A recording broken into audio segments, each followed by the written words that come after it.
पहले तो बहुत धन्यवाद मुझे बुलाया। मैं माफ़ी चाहता हूं कि मुझे एक और किसी जरूरी काम से जाना है, तो मैं थोड़ा जल्दी जाना चाहूँगा। उसके लिए मैंने कहा कि मैं अपनी बात अभी रख दूं आपके सामने। वैसे जो अभी आज हालात चल रहे हैं, इसमें कोई शक नहीं कि ये देश एक बहुत कठिन परिस्थिति में गुजर रहा है। खास तौर से ये जिस सवाल के बारे में आज हम बात कर रहे हैं, बेगुनाह मुसलमान नौजवानों को पकड़ना, उनको उनके ऊपर सजा, बहुत दिनों तक जेल में रखना, और फिर कई बार बहुत देर से इंसाफ मिलता है तो कई नौजवान छूट जाते हैं। ये बात बहुत एक लंबा सिलसिला, उसमें 3-4 घटनाएं मैं बताना चाहता हूं। खास तौर से 2008-9 के करीब ऐसी घटनाएं जब बहुत सारी हुई। आपको पता होगा, अपने महाराष्ट्र में ही नांदेड़ से ये बात शुरू हुई थी। नांदेड़, परभनी, फिर उसके बाद मालेगांव में 2 बार ब्लास्ट हुआ और ऐसी बहुत सारी चीजें हुई। तो हर बार एक मोटा ऑब्जर्वेशन ये था, हर एक ब्लास्ट के बाद, जैसे मेरे पहले के वक्ताओं ने बताया, कई मुसलमान नौजवानों को पकड़ लेना, उनको जेल में डाल देना, टॉर्चर वगैरह यूजुअल होता था। तो इससे, और उसके बाद में जब कई बार जजमेंट ठीक से आता था तो बहुत सारे मुसलमान नौजवानों को छोड़ दिया जाता था। एक किस्सा मैं आपको अगर याद होगा तो बताना चाहूंगा। मक्का मस्जिद ब्लास्ट हैदराबाद हुई, तुरंत बाद उसमें ब्लास्ट में कई मुसलमान मारे गए, नंबर 1। उसके बाद जब पुलिस ने अरेस्ट किया तो बहुत सारे मुसलमान नौजवानों को अरेस्ट किया। ये जब न्यूज आई तो फ्रंट पेज में आई कि इतने मुसलमान नौजवान मक्का मस्जिद ब्लास्ट के सिलसिले में पकड़े गए। खैर वो बात चली। उसके बाद जब कोर्ट से वो मामला आया तो ज्यादातर सभी मुसलमान नौजवानों को छोड़ दिया गया। मैं आपका ध्यान इस बार इस तरफ आकर्षित करना चाहता हूं कि पहली बार जब उनको पकड़ा गया तो फ्रंट पेज बैनर हेडलाइन था। जब इनको छोड़ा गया तो पिछले 6वें-7वें पेज पे एक छोटी सी खबर के रूप में वो आया।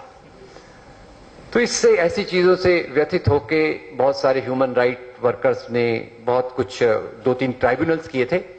खासतौर से 2 ट्राइब्यूनल्स के बारे में मैं आपको बताना चाहता हूं। एक ट्राइब्यूनल मैं उसका भाग था, वो था दिल्ली में, कि आज भारत में मुसलमान होने का अर्थ क्या है। अब ये पहली बार टाइटल देख के ही मैंने कहा ये इसका मतलब क्या है। पर फिर सोचा, तो जब उस सेमिनार में गया, 2 दिन का कंसल्टेशन था, देश के बहुत सारे नामी गिरामी सेक्युलर प्रोग्रेसिव मुसलमान साथी वहां थे, और सब इस बात को महसूस कर रहे थे कि देश के हालात कुछ ऐसे बदल रहे हैं कि आज मुसलमान होना अपने आप में लोग उंगली उठाने के लिए काफी है। एक दूसरा ट्राइब्यूनल हुआ था फिर हैदराबाद में, मुझे साल याद नहीं आता, उसका इंग्लिश टाइटल था scapegoats and holy cow, बलि का बकरा और पवित्र गाय। बलि का बकरा कौन? मुसलमान नौजवान। पवित्र गाय कौन? जो दूसरे धर्म के नाम वाले लोग हैं, जो वास्तव में इसमें इन्वॉल्व थे। नंदिता हक सर जी यहाँ हैं, उन्होंने एक बहुत अच्छी किताब उनके निर्देशन में लिखी गई, और ये कुछ महीने पहले प्रेस क्लब में हम लोगों ने रिलीज की थी। आमिर खान नाम का एक 18 साल का नौजवान, जो 18 साल की उम्र में पकड़ा गया, 14 साल तक जेल में रहा, कुछ आरोप नहीं निकला, उसको छोड़ दिया गया। नंदिता जी उसके बारे में और अच्छे से बताएंगी आप लोगों को।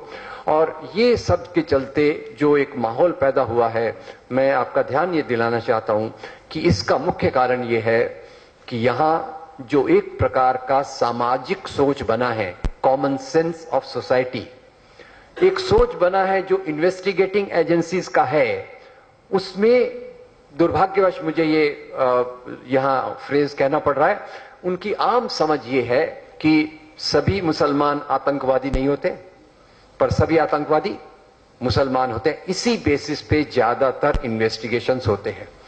अब भला हो हेमंत करकरे जी का, उन्होंने मालेगांव में मोटरसाइकिल पकड़ी और फिर पूरा एक सिलसिला चालू हो गया। साध्वी प्रज्ञा सिंह ठाकुर, लेफ्टिनेंट कर्नल प्रसाद श्रीकांत पुरोहित, रिटायर्ड मेजर उपाध्याय, एक लंबा दयानंद पांडे वगैरह वगैरह। मुझे बड़ी हैरानी हुई कि इतना अच्छा जो इन्वेस्टिगेशन हेमंत करकरे जी ने किया, अभी उसको उल्टा करने की कवायद चालू है। कुछ 2 हफ्ते पहले मैं टॉक शो में था, तो वहां ये सिद्ध करने की कोशिश कर रहे थे जो बाकी लोग थे कि भाई ये इन्वेस्टिगेशन में हेमंत करकरे जी ने अपराध किया है, उनके जो तो उनको तो सजा दे नहीं सकते, पर उनके जो बाकी साथी थे उनको अभी कटघरे में खड़ा रखना चाहिए। तो मैं ये हालात की सीरियसनेस के बारे में एक अलग धरातल पर आपसे बात करना चाहूंगा। जज साहब यहां हैं, बाकी दोस्त लोग यहां हैं जो केस की गहराई के बारे में अपना ध्यान रोशन करेंगे, पर इसके पीछे जो आज राजनीतिक हालात हैं, खासतौर से 20 साल से 25 साल से एक वातावरण जो बन रहा है धार्मिक अल्पसंख्यकों के खिलाफ, जो देश में डॉक्टर अंबेडकर का भारतीय संविधान है जो हमको सबको बराबरी का अधिकार देता है, उस अधिकार के साथ यह भी बात रखता है कि जो अल्पसंख्यक है उसको अपनी पूरी पूरी इज्जत से माइनॉरिटी राइट्स के साथ जीने का अधिकार है। पर जो प्रक्रिया चल रही है वो पूरा उसके उलट चल रही है, और उसके कारण भी है। कारण केवल राजनीतिक धरातल पे नहीं है, याद रखिए। कई बार पॉलिटिक्स का मुकाबला करना आसान होता है, आसान नहीं होता फिर भी आसान होता है, पर ये जो समस्या है राजनीतिक के साथ साथ समाज के अलग अलग हिस्सों में घुस चुकी है। आप अगर मेरा इशारा समझ सकें तो मेरा इशारा उस ताकत से है जो लोगों के दिमाग को खराब करने के लिए पिछले 90 साल से देश में काम कर रही है, जिसके शाखाओं में ट्रेनिंग यही होती है कि ये मुसलमान ऐसे थे, राजा ऐसे थे, आज के लोग ऐसे हैं। और जब से 9/11 हुआ तो अमेरिकन प्रोपेगेंडा जो आया, इस्लामिक टेररिज्म जो शब्द आया, ये दो चीजों का बहुत एक खतरनाक मिलाप आज हम देख रहे हैं। तो मुख्य बात यह है कि जो राजनीतिक सामाजिक नीतियां होती हैं उनके पीछे लोगों के विचार होते हैं। अब ये विचारों पे काम कैसे किया जाए, ये एक बहुत बड़ा सवाल है। मैं चाहूंगा कि आप सब लोग इसको गहराई से सोचिए। हम कानूनी लड़ाई लड़े, राजनीतिक लड़ाई लड़े, पर ये समाज में जो सोच बदल गया है, जो सोच आज हेमंत करकरे को अपराधी के रूप में खड़ा रखने के लिए तैयार हो रहा है, इस सोचने के तरीके का मुकाबला हम कैसे करेंगे, ये मेरी आपसे दरख्वास्त है।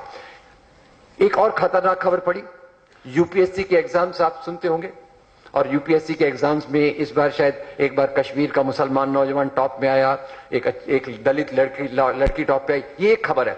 दूसरी मैं जो आपको खराब खबर बताना चाहता हूं, ये यूपीएससी में जितने लोग सक्सेसफुल होते हैं, सफल होते हैं, उसमें से करीब 40% लोग ऐसी एकेडमीज से ट्रेनिंग लेके आते हैं जो आरएसएस द्वारा चलाई जाती हैं। तो उनका माइंडसेट क्या होगा, हमारी किताबों का हाल क्या है, हमारे मीडिया का हाल क्या है। तो इस माहौल में बाकी चीजों के साथ साथ मैं आपके साथ पूरा खड़ा हूं इंसाफ की लड़ाई के लिए। इंसाफ के लिए हम आखिरी कदम तक लड़ें, पर साथ ही साथ इस बात पर भी ध्यान दें कि ये जो अपने आप को जो सांस्कृतिक ताकत कहती है और जो माइनॉरिटीज को खुलेआम टारगेट करती रहती है, उसके खिलाफ एक सोच का माहौल समाज में कैसे प्रचलित किया जाए। हो सकता है वीडियो, यूट्यूब वीडियो होगा, व्हाट्सएप का माध्यम होगा, फेसबुक का माध्यम होगा, बाकी प्रचार के माध्यमों के साथ के द्वारा हम अपनी सच्चाई को पूरे समाज तक फैलाने की कोशिश करें। ये मेरी अपील होगी। बहुत शुक्रिया आपका।